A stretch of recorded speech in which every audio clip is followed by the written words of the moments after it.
నువ్వు వ్యవసాయానికి కావాల్సిందే యూరియా, నీళ్లు, రెండే కదా కావాల్సింది. అయితే నీళ్లు కావాలి, యూరియా కావాలి, కరెంటు కావాలి. కానీ కాంగ్రెస్ గవర్నమెంట్ ఏమంటుందంటే ఇవాళ వ్యవసాయానికి యాప్లు కావాలి, మ్యాపులు కావాలంటుంది. వ్యవసాయానికి కావాల్సింది నీళ్లు, యూరియా. కానీ కాంగ్రెస్ ఏమంటుంది యాప్లు, మ్యాపులు కావాలంటుంది. ఇది ఎట్లుందంటే ఆడలేక ఓడే మధ్యలో అన్నట్టు యూరియా సరఫరా చేయడం చేతగాక ఈ ప్రభుత్వం దొంగ నాటకాలు ఆడుతా ఉంది. మళ్లీ ఇప్పుడు మ్యాపులు, యాప్ల పేరిట రైతుల ఉసురు పోసుకుంటా ఉన్నారు. ఇది ఒక అనాలోచితమైన చర్య, ఒక తుగ్లక్ చర్య. తక్షణమే దీనిని విరమించుకోవాలని చెప్పి బీఆర్ఎస్ పార్టీ పక్షాన, రైతుల పక్షాన డిమాండ్ చేస్తా ఉన్నాం.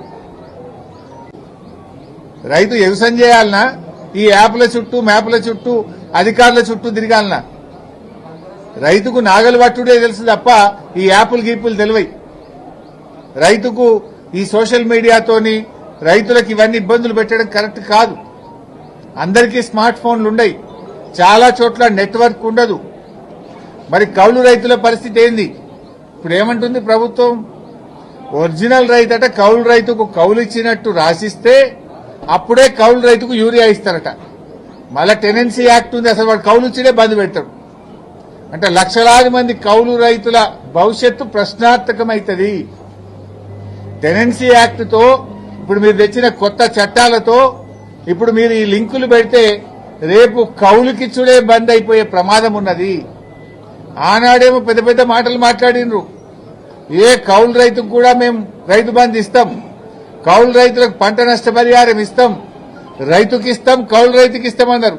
గెలువంగానే మాకు సంబంధం లేదు, రైతు కౌలు రైతు చూసుకోవాలన్నారు. ఇప్పుడు మీరు చేసే తుగ్లక్ పనుల వల్ల ఈ యాప్ల పేరిట, యూరియా బస్తాల పేరిట అసలు కౌలు రైతులకు మొదటికే మోసం తెస్తున్నది కాంగ్రెస్ ప్రభుత్వం. రేపు రైతులే కౌలుకు ఇవ్వని పరిస్థితి ఏర్పడుతుంది. రైతులకు, కౌలు రైతులకు మధ్య పంచాయతీ పెడుతుంది ఇలా కాంగ్రెస్ ప్రభుత్వం.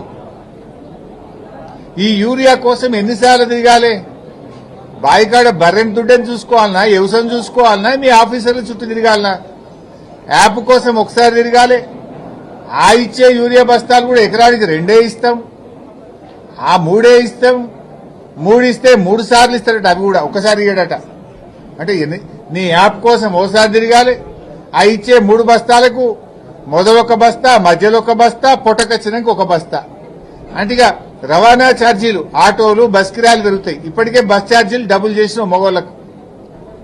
బస్ ఛార్జీలు రేవంత్ రెడ్డి వచ్చిన 2 సంవత్సరాల్లో 2 అంతలైనాయి బస్ ఛార్జీలు. అంటే నువ్వు ఆఫీసర్ల చుట్టూ తిరగాలి తప్ప వ్యవసాయం చుట్టూ తిరగాల్సిన అవసరం లేదా? రైతుల్ని మొన్ననే యూరియా బస్తాల కోసం 10 సార్లు లైన్లో నిలబెడితే ఒక్కొక్క బస్తా ఇచ్చినావు. ఇప్పుడు యూరియా సరఫరా చేతగాక యూరియా ఎగబెట్టడం కోసం ఇవాళ కేంద్ర రాష్ట్ర ప్రభుత్వాలు 2 కలిసి రైతుల ఉసురు పోసుకుంటున్నాయి. అటు కాంగ్రెస్ అయినా బీజేపీ అయినా 2 రైతు వ్యతిరేక ప్రభుత్వాలే. ఇద్దరూ కలిసి రైతుల ఉసురు పోసుకుంటున్నారు. ఈ యాప్లు, మ్యాప్ల పేరిట యూరియా సరఫరాను తగ్గించే ప్రయత్నం చేస్తున్నారు. పోయిన వానకాలంలోనే యూరియా దొరకక 2020 కొనుకొచ్చి 20 40 ఒక్కొక్క 900 బస్తా, 1000 రూపాయలకు బస్తాలు తెచ్చేసుకునే పరిస్థితి వచ్చింది రైతులకు.